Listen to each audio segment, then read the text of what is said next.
In this video, we're going to be talking about something called pointers or reference in Objective-C. This is one of the tricky things when I was learning Java, and my lecturer used to talk about C programming language, and he used to talk about pointers a lot, that it can drive you crazy.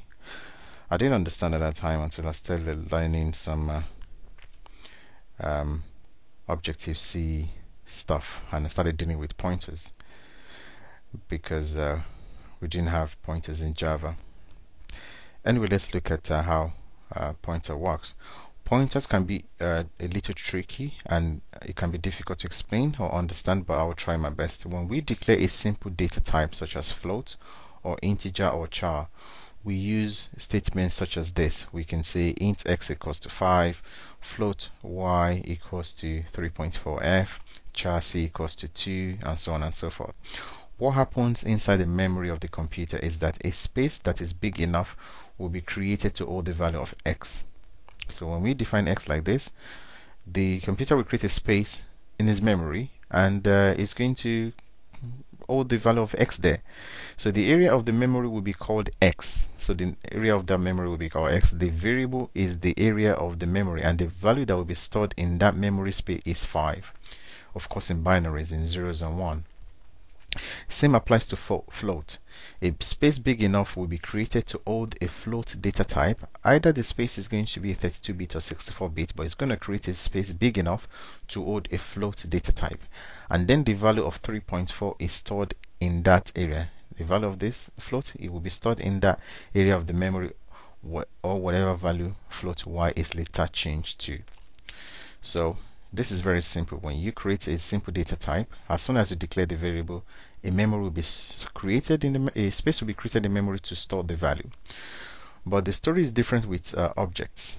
When we define our bank account class and created an object from it, such as when we do something like this, as we've been doing to create an object from a class, we use an asterisk.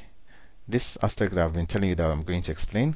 The asterisk in front of the memory account means that memory account is a pointer or a reference to another location in the memory where the actual value of memory is stored.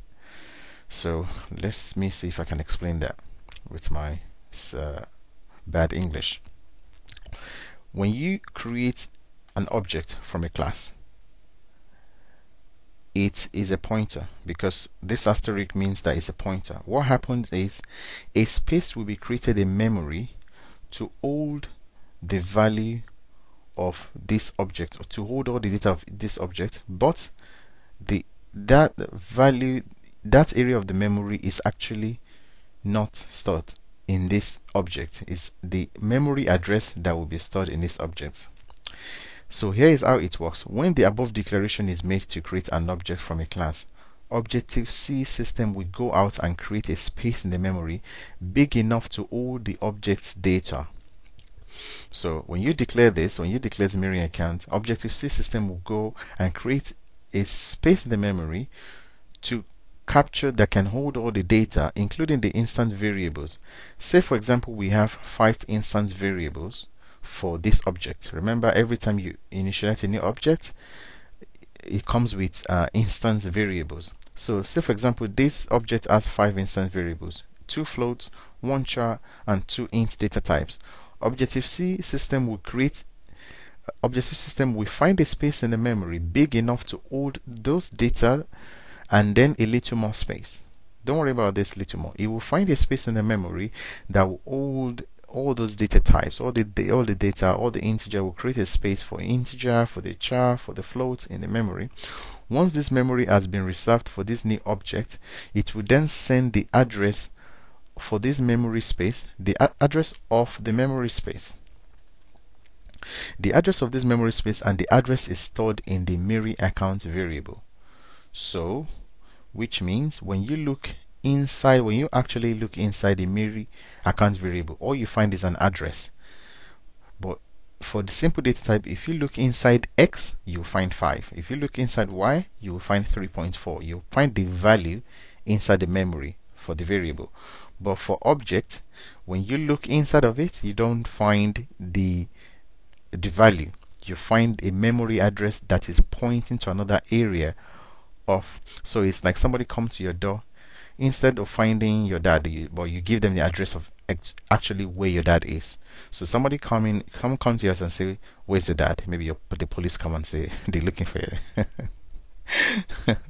It's a bad example, but anyway, just trying to make a point. So someone come in and say, where's your dad? Instead of you say, oh, dad is inside his house, inside his memory space, you say, no, this is the address of where my dad is. So the object store the address to another location where the data is actually stored. So this is what the alloc method does when it is called. So when you call the alloc method, it will go out and it will create a space for you, and then it will return the address back to this object, and the address will be stored in the object that is being created. So when you call the alloc on any class, that's what it does.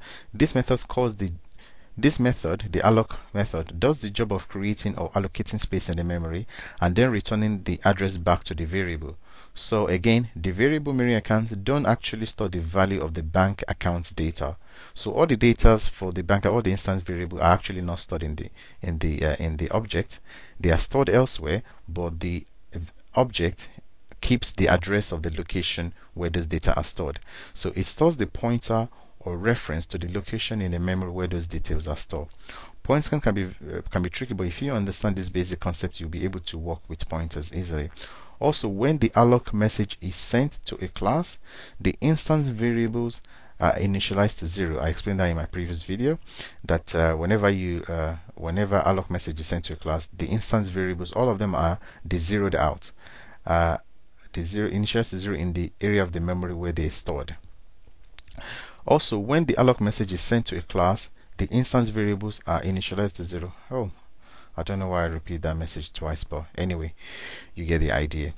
So for a very simple way to remember it, I'm sure that's probably going to stick in your brain now, that somebody coming to look for your dad, say, where's your dad? But your dad is now actually in the house at that time, but you give them the address of somewhere else. So an object store the address of the memory area where the data of that object actually is. So it doesn't store the data itself. As soon as you call the alloc message, it creates a space in the memory big enough to hold the data of all the instance variables that the object has.